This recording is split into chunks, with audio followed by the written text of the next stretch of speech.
Comment je me perçois? Ben, comme un programme dans un disque dur, quoi. Et qui sur l'écran se voit par rapport à son programme avec lequel il est injecté. Tu vois, tel un peu l'image informatique.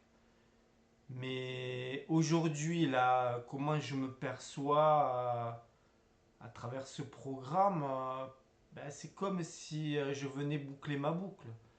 C'est comme si j'étais injecté avec un programme pour me déprogrammer, tu vois. Comme un Sims qui s'incarne et qui, à travers son incarnation, vit son programme de déprogrammation. Ou comme un ordi activé, allumé, qui, dans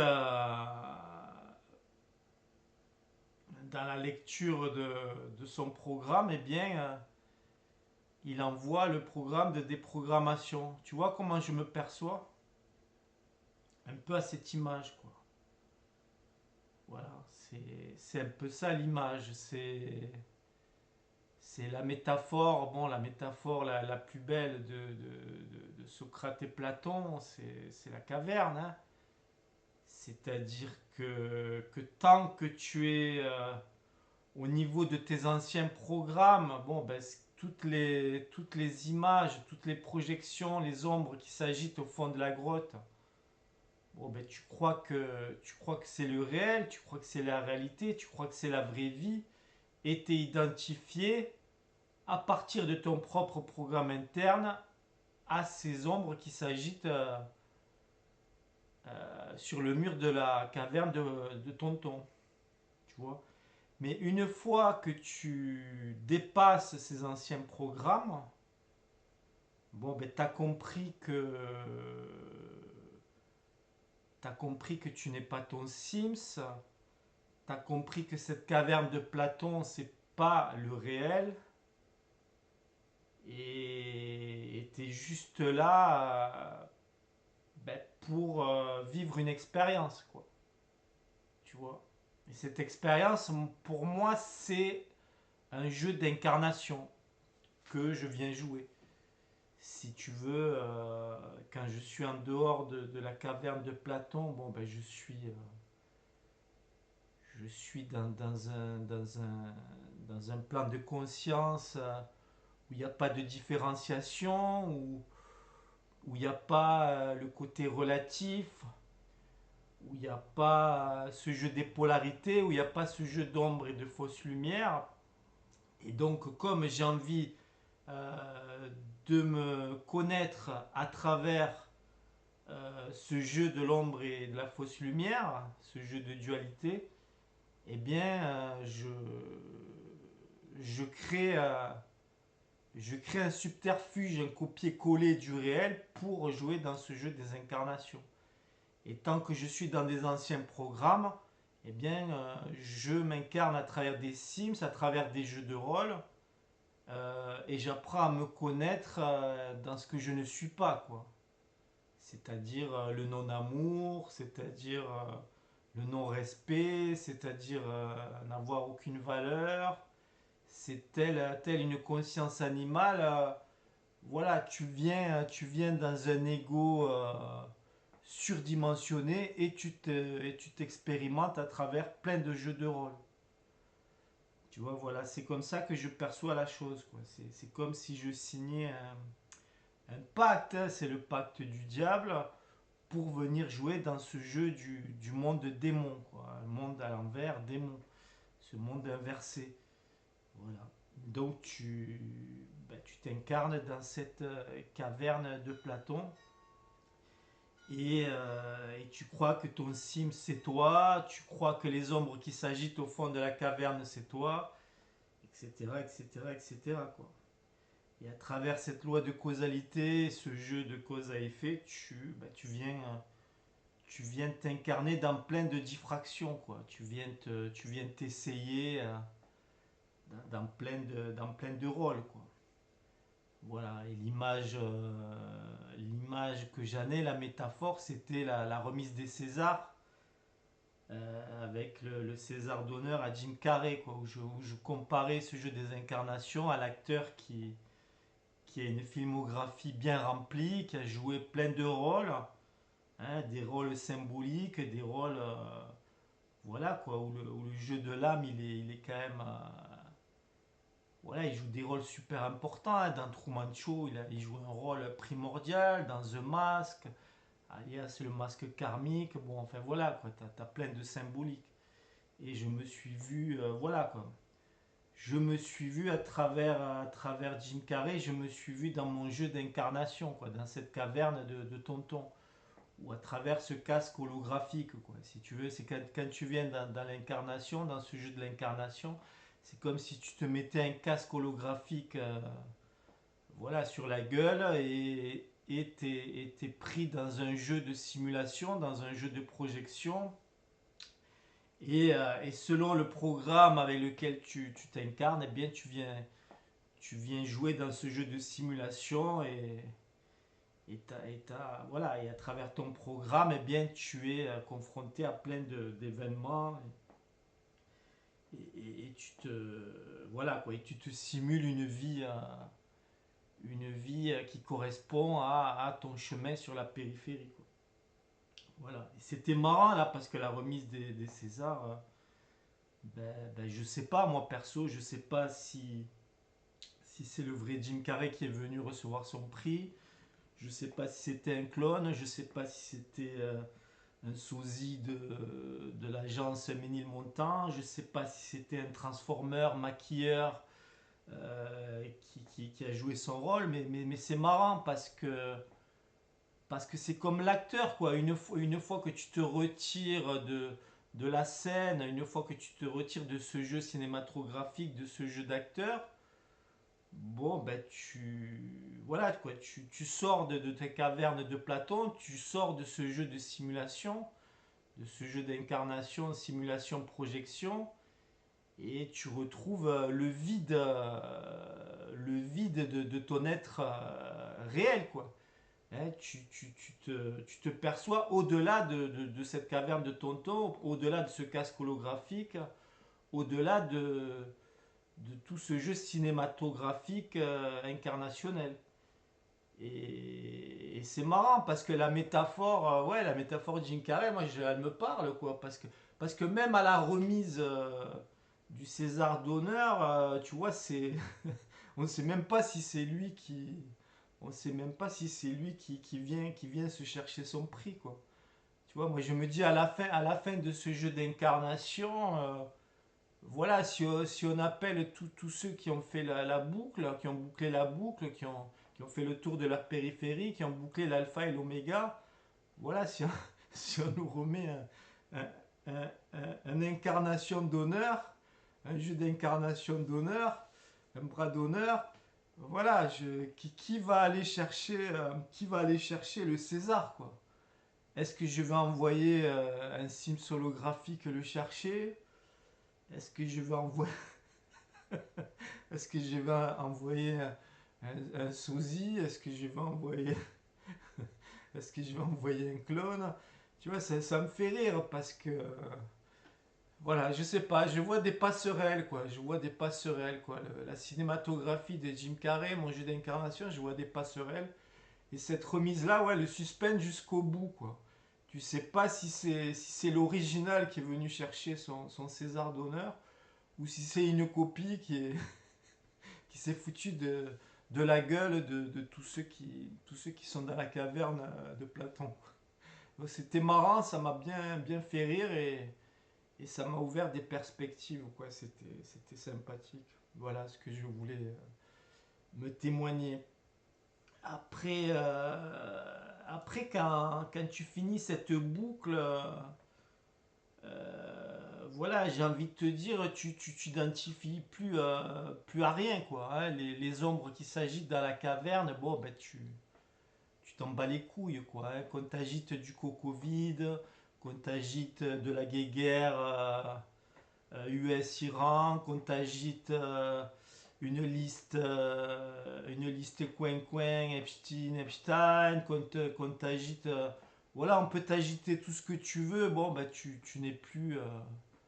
Voilà, quoi, tu n'es plus identifié à ce jeu de projection, de simulation. Donc ça devient risible. Voilà. Donc tu poursuis ton process de déprogrammation et tu rentres dans un vocabulaire qui est déjà taillé sur mesure.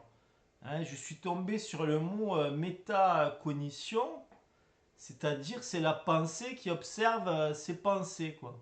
Mais c'est un peu ça, quoi. C'est-à-dire que moi, si je prends mon cas personnel, voilà, comme j'ai dit, j'ai traversé toutes les simulations, hein, la simulation mainstream, la simulation spirituelle, la simulation de la fausse dissidence. Et après, je me suis attaqué à mes pensées, quoi, hein, via le supra, via comment il s'appelle, Boucher, Jean-Paul Boucher, alias BDM. Voilà, quoi, tu sais que tes pensées viennent d'ailleurs, tu sais que ton cerveau, il est infiltré par des pensées synthétiques, hein, que le gardien du seuil et que toute une machinerie hollywoodienne, astrale, voilà, elle essaye de t'incepter pour continuer à te faire croire à l'holographie, te faire croire à ce jeu de projection, te faire croire que dans cette caverne de tonton, c'est le réel. Bon, ben à un moment donné, voilà, tout ça tu l'arraches, tout ça tu t'extrais de tout ce jeu-là, quoi, des pensées synthétiques, et tu finis par par ne plus penser, quoi, hein, contrairement à Descartes, je pense donc je suis, là c'est l'inverse, voilà quoi, je finalise mon process de déprogrammation, donc je ne pense plus. Ah, je ne pense plus, non, c'est une image, hein. Mais disons, j'ai une pensée infinitésimale, quoi. C'est-à-dire, j'ai une pensée mémoire vive, voilà, qui est au minima, quoi.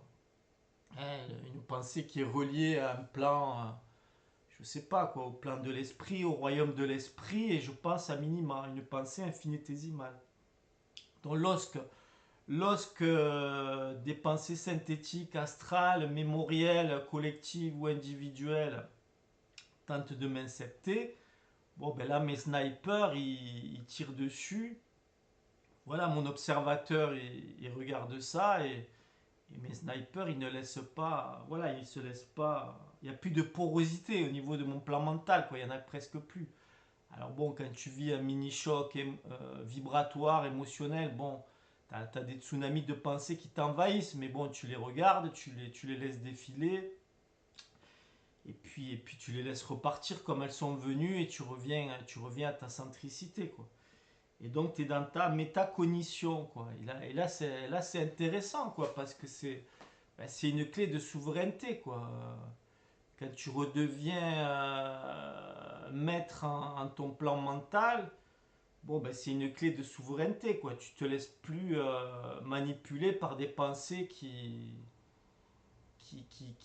proviennent voilà, quoi, de mille et un émetteurs fake, quoi. Tu vois le truc? Donc c'est intéressant, quoi. C'est intéressant d'être dans ce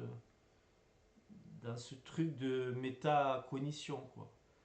C'est-à-dire, pour revenir à la métaphore de l'acteur, c'est une fois que tu as joué tous les rôles, hein, comme j'ai dit, j'ai joué le rôle du pouvoir, du contre-pouvoir, du dominant, du dominé, bon, et j'en passe et des meilleurs. Et tu reviens dans une pensée claire, dans une pensée plutôt neutre, plutôt bienveillante et plutôt alignée, on va dire, quoi. Sereine, quoi. Sereine, t'es dans une force tranquille, quoi. Hein, t'es dans une force tranquille. Et là c'est voilà, là c'est intéressant parce une fois que tu as joué tous ces rôles, une fois que tu as laissé défiler toutes ces pensées, Voilà quoi, c'est le royaume vient te chercher, le royaume de l'esprit vient te chercher. Hein, il te constate, il vient te chercher, et là où il attendait son souverain, eh bien toi tu valides ta place de souverain. Tu vois, et c'est pareil avec tes fréquences quoi. Hein, t'as joué dans plein d'égrégores, tu as émis une fréquence à chaque fois un peu dissonante. Hein, quand tu étais dans la fréquence du mainstream, bon, ben, tu as émis la fréquence du mainstream, le côté je veux être le premier, le côté je veux être le meilleur, le côté je veux avoir raison, le côté je veux avoir une vie matérielle bien remplie, le côté voilà. Tu vois, tu es dans cette fréquence-là et donc ta vie, elle est branchée, ta vie holographique, elle est branchée sur cette fréquence-là. Et puis, bon, et puis à un moment donné, tu vis un accident, un choc vibratoire, un choc émotionnel et tu passes à une autre fréquence. Tu peux passer à une fréquence spirituelle. Voilà, et là, tu te branches à une fréquence spirituelle et là, c'est cuicui les petits oiseaux. Et tu vas te connecter à un monde de décor, amour, lumière, bisounours. L'autre c'est moi, on s'aime tous, machin. Et voilà, et t'es branché là-dessus et toute ta vie holographique va tourner autour de ça avec des maîtres ascensionnés poète poète, avec des archanges poète poète. Voilà quoi, tu vois, et tout va être là jusqu'à ce que tu vives un choc vibratoire où tu vas découvrir un BDM, où tu vas découvrir le supra et tu vas passer à autre chose. Et à chaque fois, ben, ta fréquence, ben, voilà, quoi, tu émanes une fréquence différente, tu émanes une vibration différente, quoi. Hein, et puis tu vas te brancher à la fréquence de la fausse dissidence, hein, où tu veux que l'ancien pouvoir y tombe, que l'ancien paradigme y tombe, et tu vas te brancher à de nouveaux agents de la matrice, hein, qui vont te vendre du faux sauveur, qui vont te vendre du nouveau paradigme, qui vont te vendre de la Confédération Galactique, qui vont te vendre du trompeur, qui vont te vendre voilà plein de choses. Et toute ta vie holographique, elle va tourner, elle va être branchée autour de ça, quoi. Et voilà, et de fréquence en fréquence, et de fréquence en fréquence, et d'illusion en illusion, bon, ben tu fais ton chemin, quoi. Tu fais ton chemin voilà, quoi, jusqu'à, avec ton feu, le feu de ton esprit, jusqu'à brûler tous les égrégores, jusqu'à brûler toutes les illusions, jusqu'à débunker toutes les manipulations, et tu reviens au centre de toi-même où il n'y a plus que toi avec toi et puis ton plan astral, voilà quoi, tu le regardes à distance. Hein, tu le regardes à distance. Voilà, donc le vocabulaire a créé la métacognition pour celui qui est en maîtrise de son plan mental, la pensée qui regarde, la pensée reine qui regarde les pensées synthétiques. Mais est-ce que le vocabulaire a créé un mot pour celui qui regarde et qui observe toutes ces fréquences, quoi, qui observe toutes ces émanations, qui observe toutes ces vibrations. Ça serait quoi? Ça serait la méta-vibration, le méta-fréquentiel, le méta-émanation, quoi. Tu vois, ça serait un truc comme ça.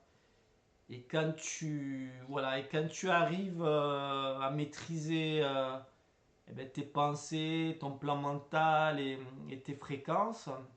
Et là, voilà, là, tu commences à accéder au royaume de l'esprit. Tu commences à accéder au code christique. Tu commences à, voilà quoi, le royaume qui attendait son souverain. Bon, ben là, tu commences à te présenter gentiment à ton royaume intérieur, quoi. Et à travers ce royaume intérieur, ben, quand tu es dans la caverne de Tonton, bon, ben t'es débranché, quoi. T'es débranché de toutes les illusions de la caverne de Tonton. Donc tu vois le marionnettiste qui agite toutes les ombres sur la paroi de la caverne, bon, ben voilà, quoi, tu n'es plus magnétisé, quoi, du tout, quoi, du tout. Et ton programme, le programme avec lequel tu es venu dans la caverne de Tonton, que ce soit le programme de ton thème astral, le programme de ton arbre généalogique, le programme de ton mémoriel et de toutes tes vies parallèles, instantanées, antérieures, bon, ben, ça saute, ça pète, ça transmute, quoi. Et aujourd'hui, ben, aujourd'hui tu es présent, hein, comme d'autres frères et sœurs, à travers cette fin de process de déprogrammation dans cette caverne de Platon. Et tu viens assister à la fin de la simulation, à la fin de la projection, à la fin d'un monde, à la fin d'un cycle, à la fin de tout ça, quoi. Et tu viens refermer la caverne de tonton, quoi. Voilà, et tu essayes de, comment dire, d'être installé intérieurement dans une joie intérieure, dans une sérénité, dans une, voilà, une liberté intérieure, et tu n'es plus assujetti à toute cette simulation, à toute cette projection. Et tu es là présent, présent à ton esprit, présent à ton royaume intérieur, tout en étant dans cette caverne de tonton, quoi. Et dans cette caverne de tonton, ben, ça s'agite de partout, quoi, hein, tel un hall de gare ou une salle d'attente, ben, tu as tous les niveaux de conscience. Tu as tous les êtres programmés qui s'agitent là-dedans, quoi. Hein, voilà, quoi. Hein, tu as ceux qui sont dans le mainstream et voilà, qui continuent à s'illusionner là-dedans. Tu en as d'autres qui vivent des chocs vibratoires. Voilà, sur le plan spirituel, pareil. T'en as plein qui continuent à entretenir cette illusion. T'en as d'autres qui vivent des chocs vibratoires. Voilà, dans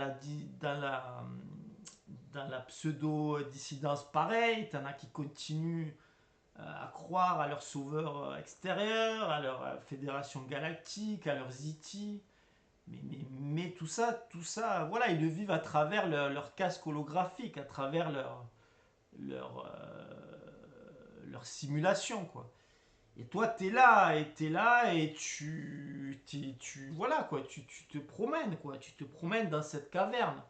Tu te promènes. Alors moi, je viens d'un passé où j'ai toujours eu une certaine puissance, mais pas très bien maîtrisée, quoi. Donc j'aimais bien aller un peu au contact et à la confrontation avec l'autre, quoi. Et donc ça ne fait que bugger parce que l'autre, ben, l'autre il a son casque holographique. Donc ça sert à rien d'aller le chercher. Toi qui as retiré ton casque holographique, ça ne peut que bugger. Donc aujourd'hui, ben, je reviens dans la caverne de tonton avec plus de maîtrise, quoi, plus de sagesse, quoi. Et je me témoigne, voilà, à travers des vidéos un peu marginales, un peu, voilà.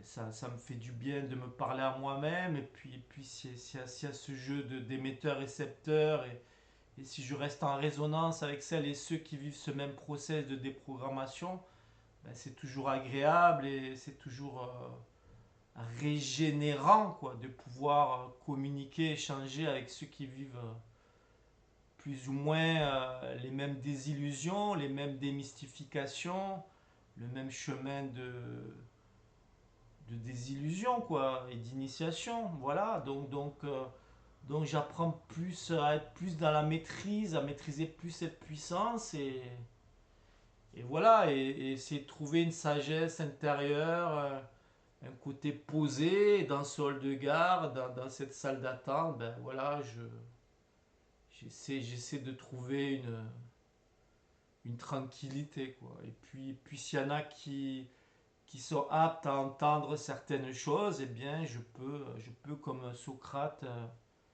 jouer au jeu de la maïeutique, quoi, et leur faire poser des questions pour les amener eux-mêmes à s'interroger, et peut-être à se déplafonner et à se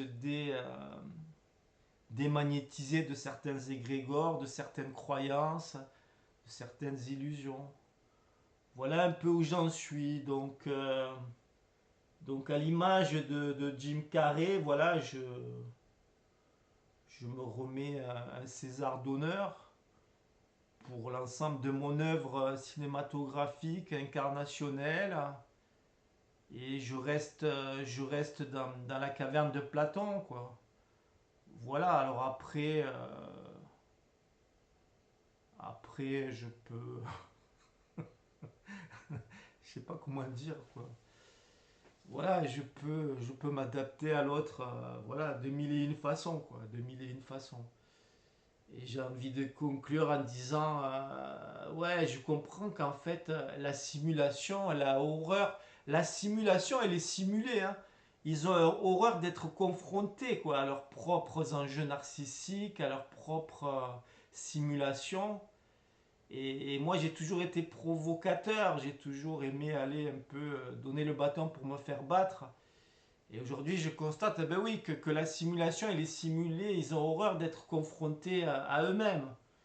Donc je me retire tranquillement de cette puissance de confrontation et j'observe les simulés, voilà quoi, avec leur masque karmique, avec leurs fréquences dissonantes, avec,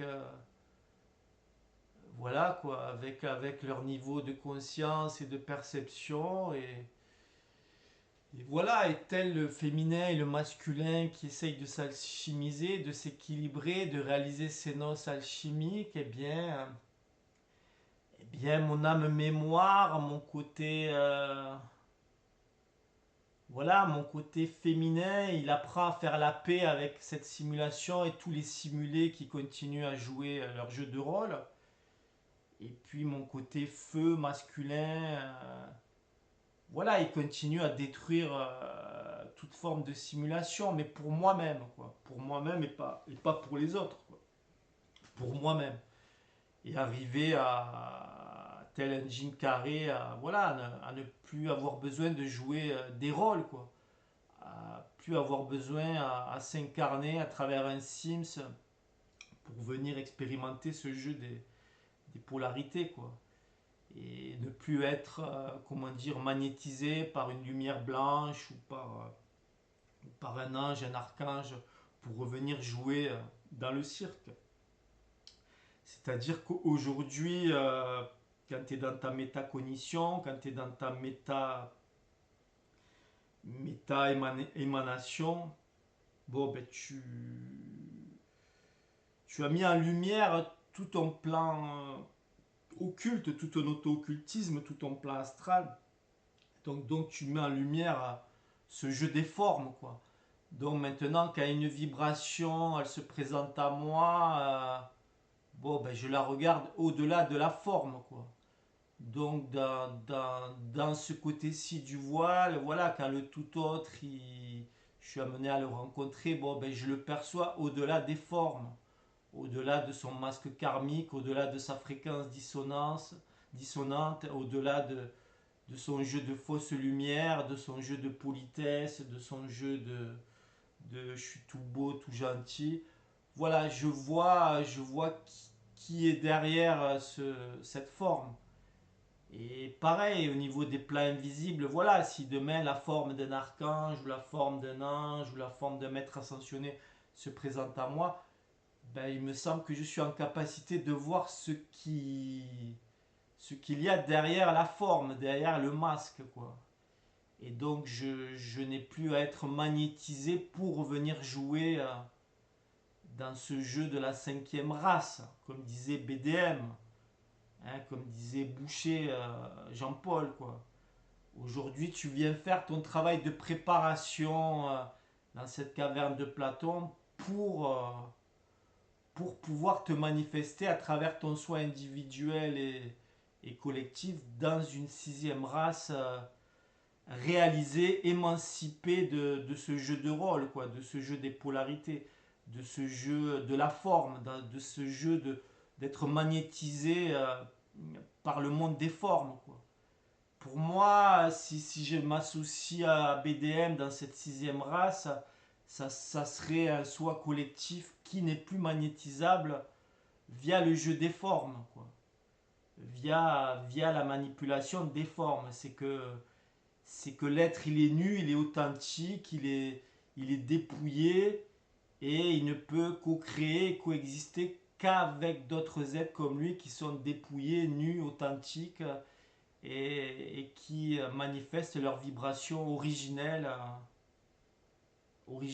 Voilà un peu ce que je voulais me témoigner à moi-même et voilà à mon propre Sims, hein, présent ici, présent dans la caverne de Tonton, et témoigner à tous ceux qui résonnent plus ou moins avec mon verbe, aux récepteurs qui résonnent plus ou moins avec mon verbe. Voilà, je te dis à plus dans le bus, copain, copine.